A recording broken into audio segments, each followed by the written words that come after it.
I mean, the term unbanked, it kind of has a euphemistic tone. I think it's difficult when you don't have access to a checking account, you don't have access to a savings account.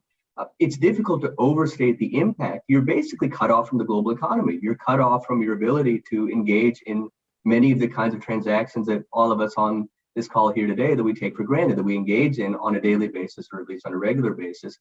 And I want to focus on particular on that 1 billion figure. You mentioned about 1.4 billion people are unbanked, roughly 1 billion of whom are women. 1 billion women, about an eighth of the world's population. And when you have 1/8 of the world's population, I'm just focusing on women who are unbanked, but 1/8 of the world's population who are largely decoupled or cut off from the global economy, the ability to engage in basic transactions for their own just day-to-day sustenance, the geopolitical ramifications are potentially huge. And I want to make just a framing point.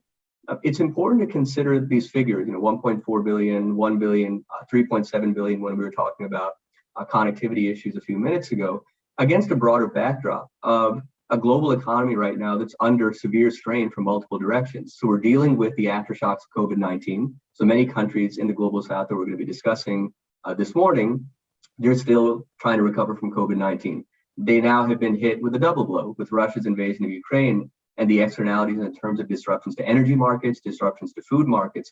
And so when we talk about the consequences of being unbanked, it's so challenging as it is, but against that broader macroeconomic backdrop, trying to recover from COVID-19, trying to deal with the externalities associated with Russia's invasion of Ukraine, that macroeconomic challenge for those who are unbanked is that much more challenging. And of course, when you have that kind of confluence of growth headwinds, the geopolitical risks are popular unrest, social unrest, disillusionment with governments. And we shouldn't understate that risk for disillusionment with governments. When citizens are struggling to engage in economic transactions, struggling to put food on the table, they're dealing with these broader macroeconomic headwinds, they ask governments, what are you doing for me? And if they feel that they're not getting satisfactory answers, we can't understate the potential for significant political unrest.